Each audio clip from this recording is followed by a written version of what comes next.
quoi cette histoire de l'accord cadre et qu'est-ce qu'on peut comprendre? Dans votre laboratoire, qu'est-ce que vous avez tiré comme leçon de ce qui s'est passé à Doha hier? Merci beaucoup, cher Honoré. Ce qui s'est passé hier à Doha, c'est la signature d'un accord cadre entre le gouvernement de la République démocratique du Congo et la rébellion AFC M23 soutenue par le Rwanda.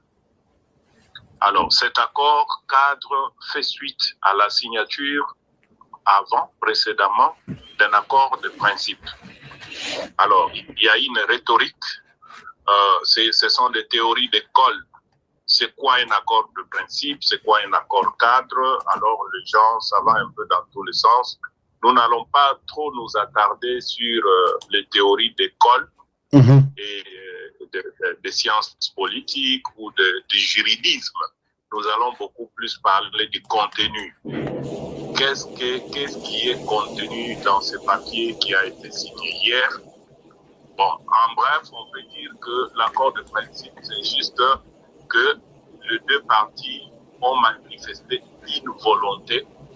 Ils se sont dit d'accord, nous nous mettons d'accord sur le principe que nous allons négocier et signer un texte beaucoup plus approfondi. Donc c'était un accord préliminaire au niveau de l'accord de principe, où on a juste mis le point directeur ou le point central qui vont faire objet de la discussion. Tandis que l'accord cadre signé hier, c'est un texte juridiquement contraignant. Ça engage l'État parce que ça donne vraiment une direction à suivre. C'est-à-dire que sur telle matière, voilà, on va faire ci, on va faire ça concrètement. Alors, comme toujours, nous avons toujours voulu planter les décors avant d'aller dans le détail. Les décors ici, c'est que qu'est-ce qui sont à Doha? Doha est né de Washington. La crise entre la RDC qui sévit à l'est de la RDC a deux dimensions. Selon la réalité sur le terrain telle que présentée par le gouvernement de la République démocratique du Congo. Les deux dimensions, c'est une dimension interne et une dimension externe. Une agression extérieure du Rwanda sur le sol congolais en utilisant une proxy ou une marionnette, une rébellion marionnette appelée M23, qui en réalité ne représente pas grand-chose sans l'armée rwandaise. Alors il y a eu du coup un mélange d'un aspect interne et externe. Alors l'aspect externe, l'aspect agression externe a été traité à travers l'accord du 27 juin 2025 à Washington. Alors cet accord a ouvert une porte en demandant au gouvernement de la République démocratique du Congo d'ouvrir une négociation en interne avec le M23 à Doha. Donc, l'accord avec le M23 à Doha, c'est un complément de l'accord du 27 juin 2025. C'est comme ça que, dans l'accord cadre qui a été signé hier, vous avez d'abord le préambule, c'est-à-dire l'introduction. Les deux parties s'engagent à respecter la souveraineté et l'intégrité territoriale de la RDC. Ça, c'est le premier point. Attachement à la souveraineté et à l'intégrité territoriale de la RDC. Qu'est-ce que cela veut dire? Ça veut dire que et les M23 et le gouvernement, ils acceptent que la RDC reste un État souverain qui ne va pas recevoir des dictats de l'extérieur et il doit garder ces 2 345 410 km². Donc, il n'y aura ni création d'un nouvel État, ni sectionnement de l'État existant, ni deux États différents. Il s'agit d'un groupe armé face à un gouvernement établi. Le deuxième principe, c'est que les deux parties s'engagent sur base des principes fondamentaux de la Constitution de la République, de la Charte de l'Union africaine et de la Charte des Nations Unies.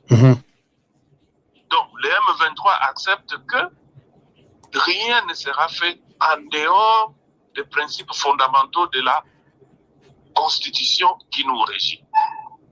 Cette Constitution qui reconnaît que la République démocratique du Congo, c'est un État unitaire, n'est-ce pas, démocratique, situé dans ses limites du 30 juin 1960, de 2 345 410 km². Donc, le M23 reconnaît que la charte de l'Union africaine et des Nations unies établissent l'intangibilité des frontières que personne ne peut toucher.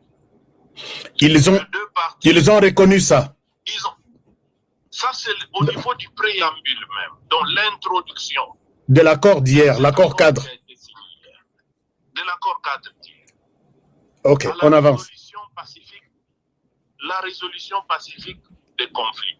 Les deux parties s'engagent à résoudre tous les conflits par la voie pacifique. Et enfin, l'accord, dans son préambule, dit que cet accord s'aligne aux dispositions de l'accord du 27 juin signé entre la RDC et le Rwanda à Washington. Okay. Voilà le préambule, les 4 points principaux du préambule. Parce que nous, au niveau du centre de recherche et des analyses sur la République démocratique du Congo, nous avons pris le temps depuis la signature hier à passer au peigne fin toutes les dispositions de cet accord afin de dire aux Congolais qu'est-ce qu'il en est. Exact. C'était la manipulation. Sur votre plateau, il y a quelques semaines, nous avions dit que nous allons de temps en temps venir dire aux Congolais qu'est-ce qui se fait, qu'est-ce qui se passe, qui fait quoi, pourquoi, pour ou contre la République, parce qu'il est temps de mettre un terme à la manipulation. Tout à fait. Les Congolais bayeba que accord Oyo et Sinyamaki Lobby, ils ont 4 points fondamentaux dans le préambule. Puisque lobby, quand on en a parlé, on n'avait pas encore l'accord comme tel. Donc là, vous parlez, vous avez l'accord entre vos mains.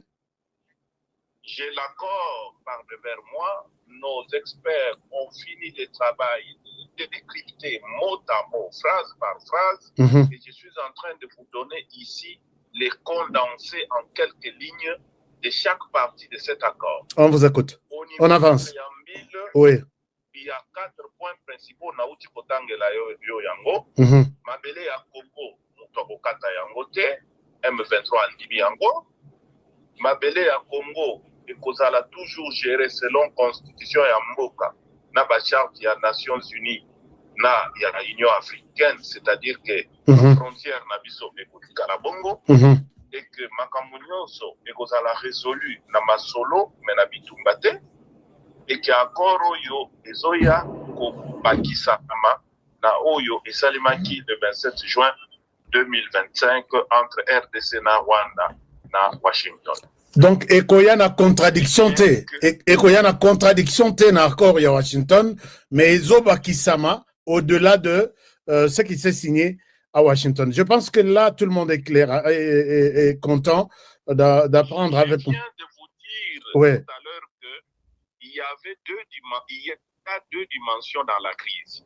Dimension, il y a extérieure et il y a Bitumana Rwanda, nde oyo basalaki le 27 juin à Washington. Kuna na kati accord ya Washington, bapesaki gouvernement ya RDC recommandation ke afongola masolo na ba M23 oyo bazalo kola bana mboka na kati ya Congo ayokana na bango. Et puis bango moko pe ba M23 bandimi que accord basinyaki lobby ezoya kobakisama likolo ya oyo na kati likolo te me na kati ezali neti ndambo ya eteni eye kobakisama ko compléter accord oyo RDC asinyaki na Rwanda.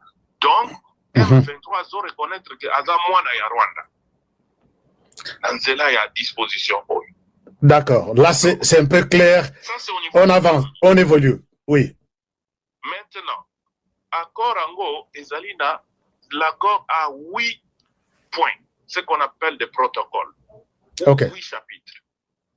Le premier chapitre, Ezali, mécanisme de libération des détenus. Ndenge nini tosala ba échange ya ba prisonniers boyokaki na masolo kalate awa ezalaki problème ya ba 700 prisonniers M23 azostek. Deuxième chapitre est un mécanisme ya surveillance ya cesser le feu. Ndenge nini minduki ebeta lisusu te bitumba esila solo nyonso esalema na ndenge ya bitumba ezala lisusu te. Et comité ya ko surveiller que nani azo violé cesser le feu, nani azo banda muninga bitumba, ainsi de suite.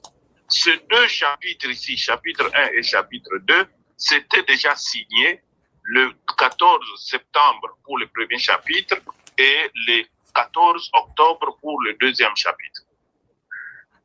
Alors, troisième chapitre est Zali, accès à l'aide humanitaire. Comment faire? Vous avez entendu il y a quelques semaines, il y a 2 semaines plus pratiquement, à Paris, la France a appelé une conférence humanitaire pour voir dans quelle mesure faire parvenir l'aide humanitaire, parce qu'il y a trop de déplacés, environ 5 à 6 millions. Koudana Kivu.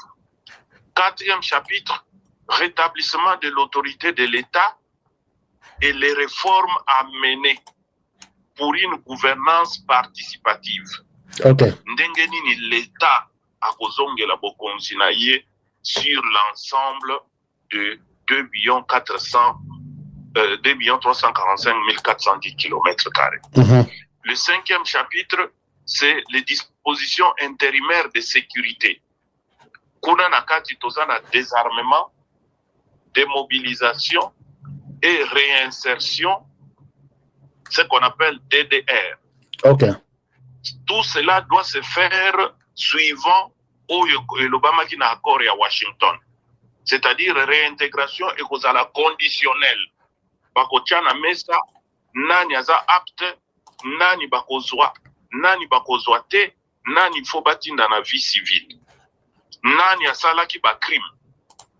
Et puis, nakati à disposition, wana toza susuna neutralisation des groupes armés étrangers. Ça, c'est le chapitre 5. Okay. Chapitre 6. Ezali, identité, citoyenneté, makambo ya nationalité. Na ba réfugié, o bango balobi ke toza na ba réfugié. Bazalaka na Rwanda, mususu bazana Uganda, mususu bazana Kenya, il faut bazonga. Gouvernement azolo bake non, bato wana ngana yebi bango te baza bato na ngai te. Baza ba Rwandais, baza ba paya. Bango balobi te baza ba Congolais, bakima bitumba kala, bazalaka kuna. Il faut bazonga, il faut to vérifier identité na bango na citoyenneté na bango. Ezali chapitre 6. Chapitre 7. Ezali relance économique et sociale. Vu bitumbe sale mikuna, il faut faire un plan de redressement économique et social. 8. Enfin, ezali makambo ya justice, vérité, na réconciliation. Je crois que ce sont là les 8 chapitres que je vais vous donner maintenant un mot sur chacun d'eux. Oyoka, kuna nakati, qu'est-ce qu'on a donné au Rwanda? Allons-y. On n'a rien donné au Rwanda. Alors, premièrement, s'agissant de principes directeurs, balobi boy, pona kokota nakati ya muzindo de ces 8 points, voici les principes directeurs. Le premier principe, c'est la bonne foi. C'est-à-dire, les deux parties doivent faire preuve de bonne foi pour appliquer. Ok. 2. Deuxième principe, le respect de la souveraineté du Congo. Donc, rien ne peut pas être fait en piétinant la souveraineté du Congo. 3. Le respect de l'intégrité territoriale. Rien ne sera fait. Et l'Okomogo vous a décidé que ils ont violé 2 345 410 km². Il y a Congo. 4.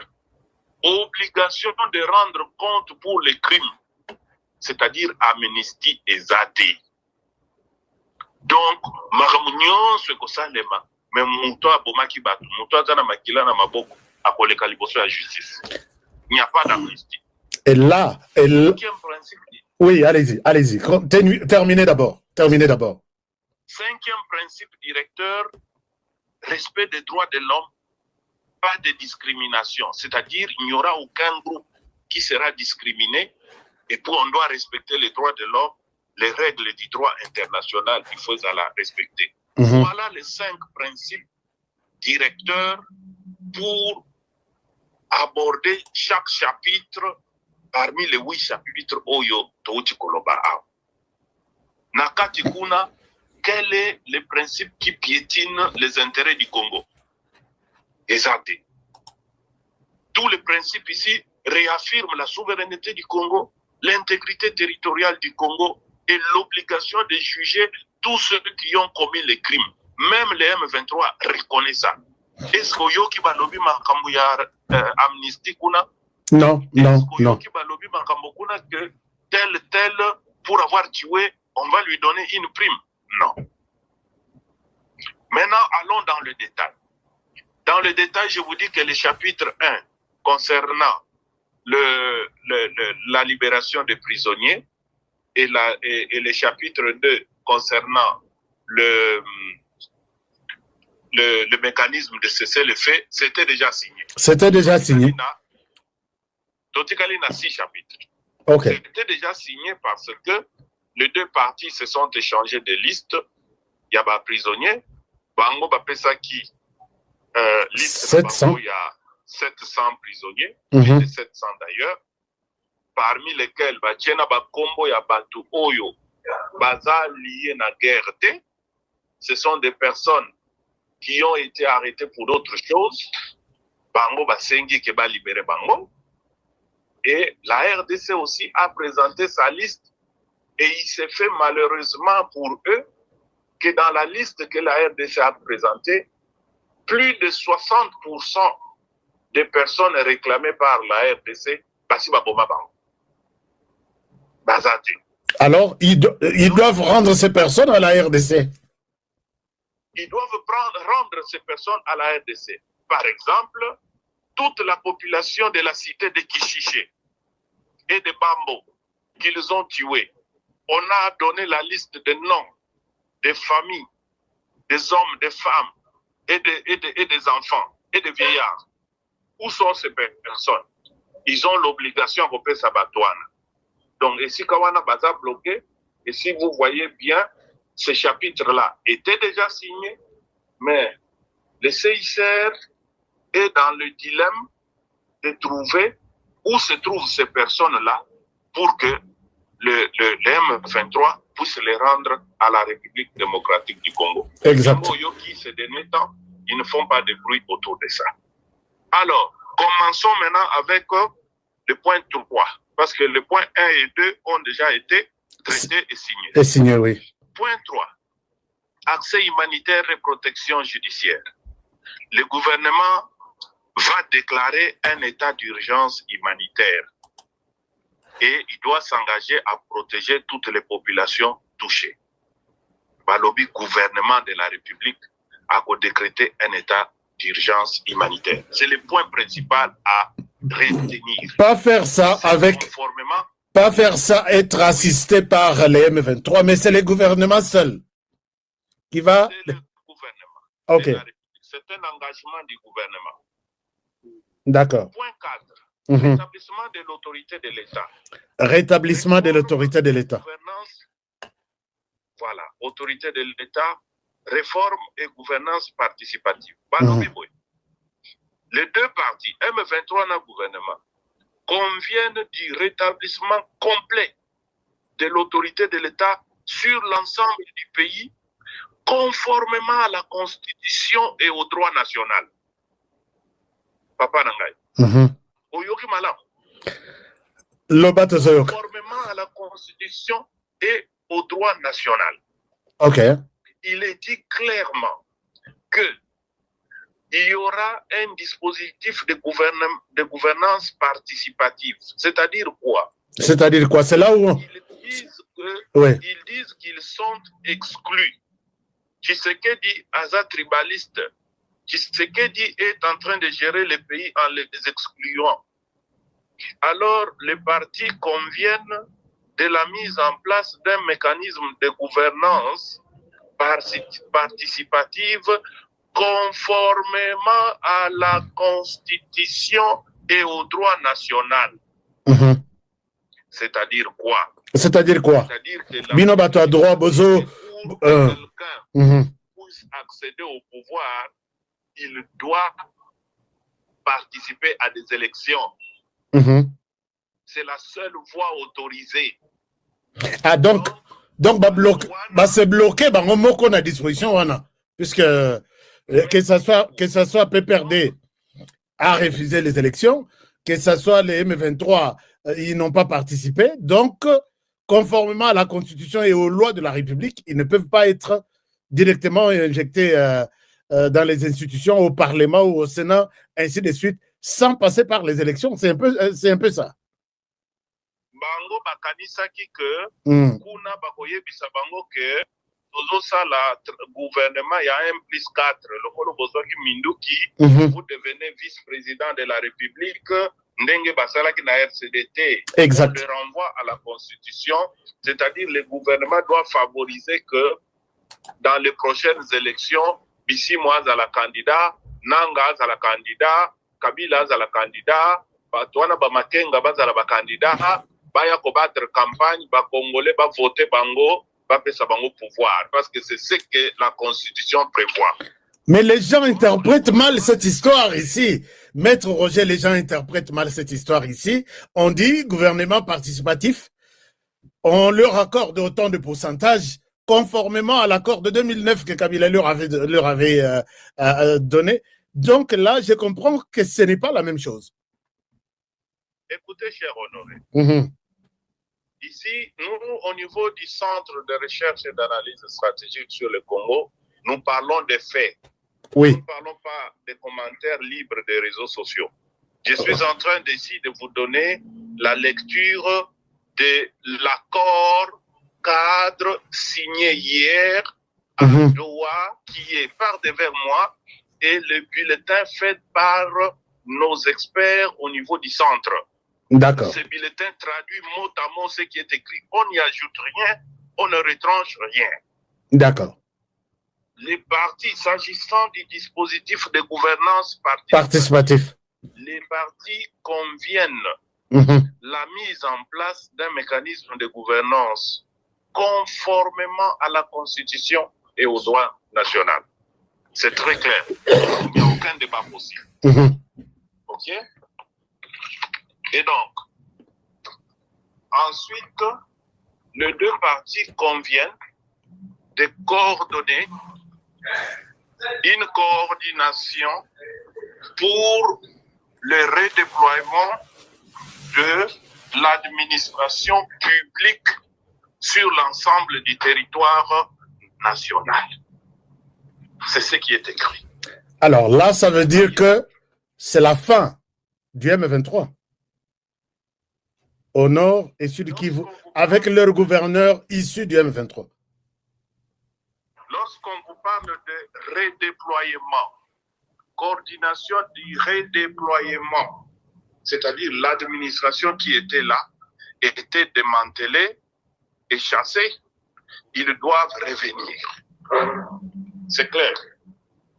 Les administrateurs du territoire doivent revenir, les maires de ville doivent revenir, les magistrats doivent revenir, l'administration doit reprendre son travail.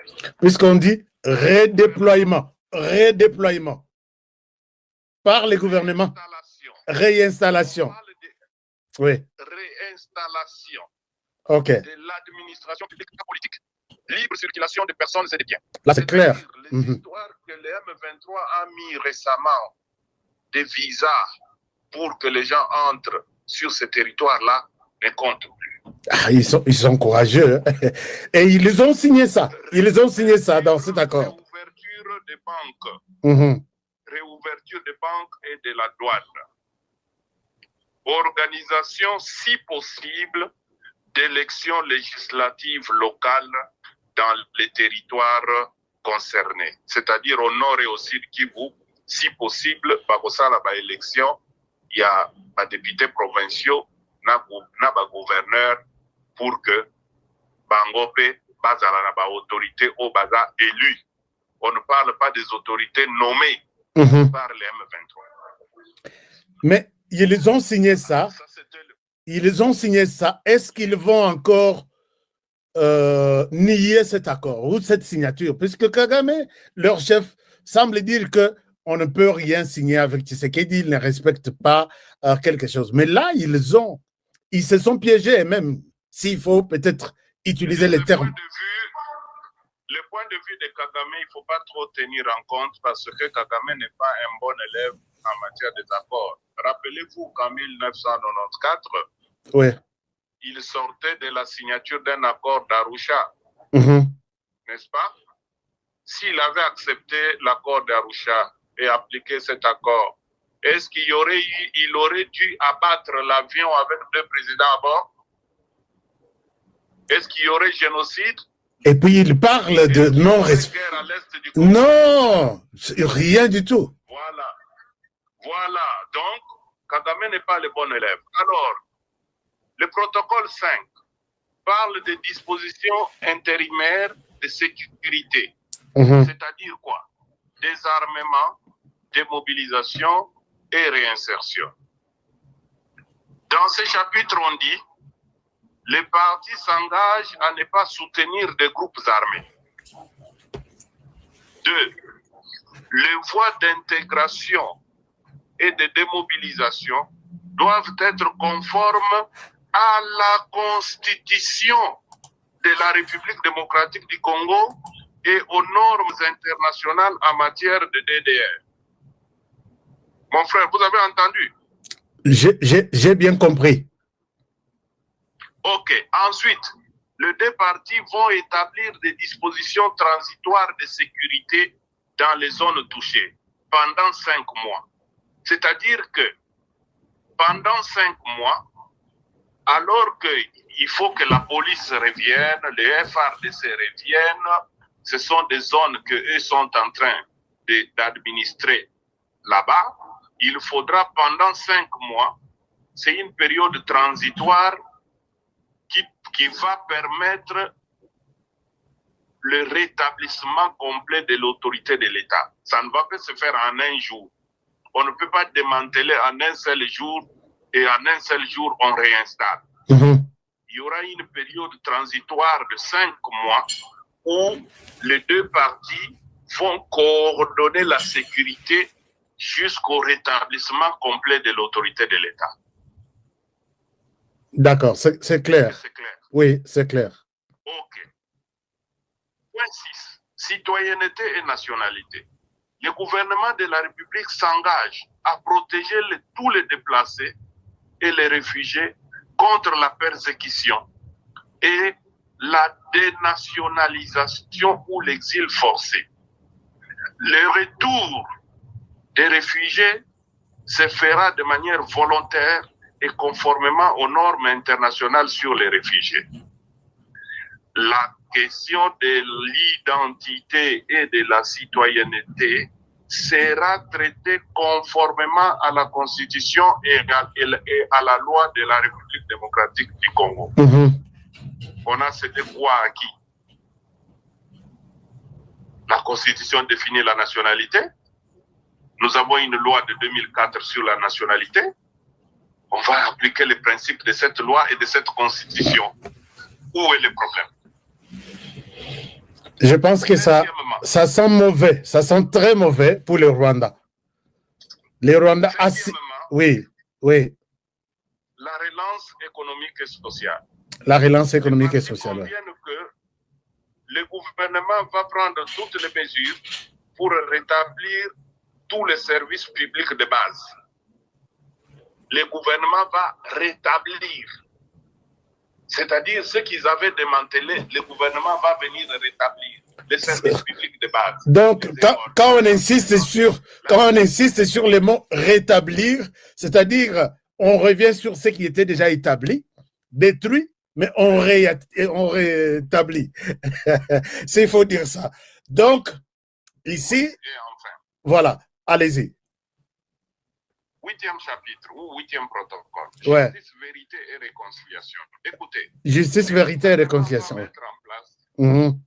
Le gouvernement de la République va mettre en place une commission indépendante nationale chargée de la vérité, de la réconciliation et de l'obligation de rendre compte pour tous les crimes et de recommander les réparations. Wow. Une justice transitionnelle conformément à la Constitution et à la loi de la République démocratique du Congo. Point final, c'est terminé l'accord signé hier à Doha. Je vois pour les comptes du gouvernement de la République, les hauts représentants Sumbu Sita Mambu et pour l'alliance, je ne sais pas machin, Benjamin Mbonimpa.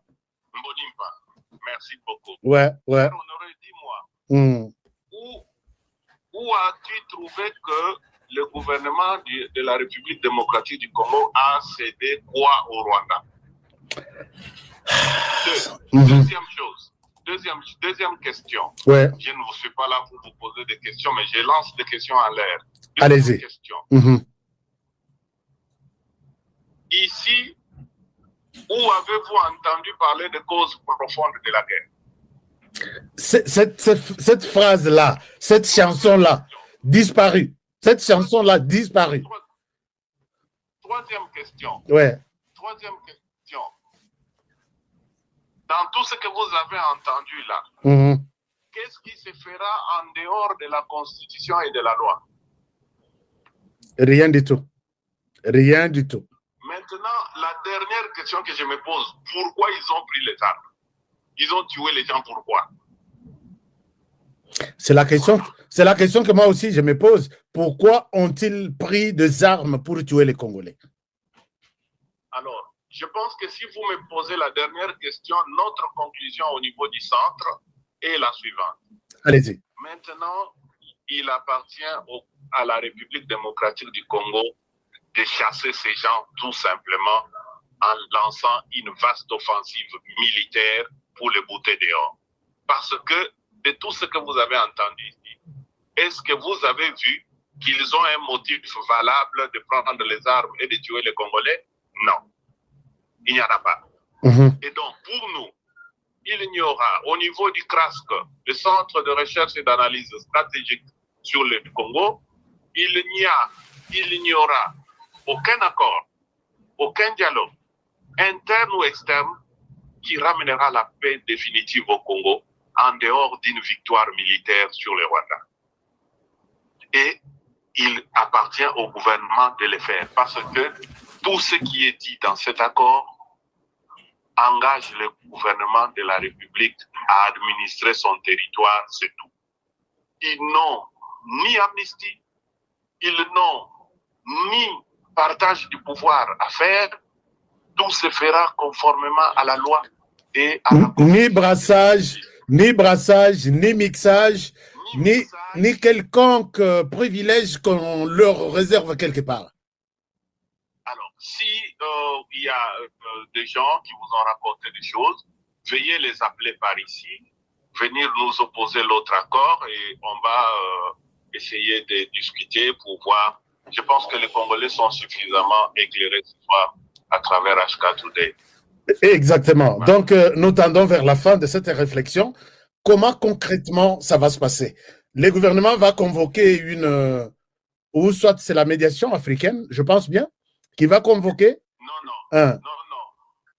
Il est dit que les négociations, la conclusion de tous ces protocoles doit se faire dans les 2 semaines.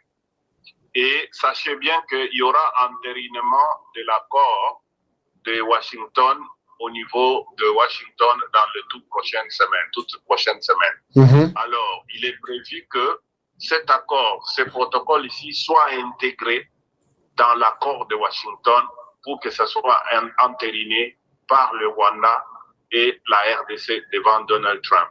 Et donc, parce que je vous ai dit d'entame que les deux parties ici ont convenu dans le préambule que cet accord fait partie intégrante, c'est comme un chapitre de l'accord de Washington. Okay. Il doit s'aligner dans les dispositions de l'accord de Washington. Donc, avant l'entérinement à Washington, ils doivent finir tout ce bazar pour intégrer ça et mettre en place l'entérinement. À partir de l'entérinement, c'est pourquoi nous disons, nous, au niveau du CRASP, que la responsabilité revient maintenant au gouvernement de la République, parce qu'en signant tout ceci, ils ont clairement reconnu qu'ils ne réclament rien. Toutes leurs réclamations ont été battues en brèche et tout se réfère qu'à la Constitution. Le garant de la Constitution, c'est qui? C'est le gouvernement de la République. Le garant de loi, c'est qui? C'est le gouvernement de la République. Il parle de persécution, il parle de citoyenneté, identité. Et à la fin, on dit que toutes ces questions vont être traitées conformément à la Constitution et à la loi sur la nationalité. Qui est ce Munyamulenge ou ce Tutsi qui est allé au ministère de la Justice réclamer un certificat de nationalité, on le lui a refusé. Dans quel pays où pour avoir la nationalité, il faut prendre les armes? C'est dans quel pays? Dans quel pays? Voilà. C'est ça la question. Quand vous voulez avoir la nationalité américaine, vous savez ce qu'on fait. Vous remplissez en bonne et due forme les formulaires et vous passez à la procédure normale. On vous donne la nationalité. Mais celle de la RDC, on doit l'avoir avec une arme à main. Non, ça ne se fera pas comme ça. Le texte est clair. Je viens de vous le lire de manière succincte. Voilà, cher Honoré, ce que notre centre a fait comme travail pour décrypter cet accord et livrer cette synthèse aux Congolais afin d'éviter qu'ils soient manipulés. Avant de vous laisser partir, une petite question. Dans chaque projet, on peut évaluer toujours les risques. Quels risques vous voyez de la non-exécution de ces projets d'accord cadre qui va donner lieu à l'accord définitif qui sera entériné aux États-Unis? Est-ce que vous voyez un jour les M23 dire « j'avais signé ça avec réserve, je ne participe pas, je ne signe pas ». Quel est le risque dans ça? Le risque, c'est que le gouvernement de la République croise les doigts et attende la bonne foi du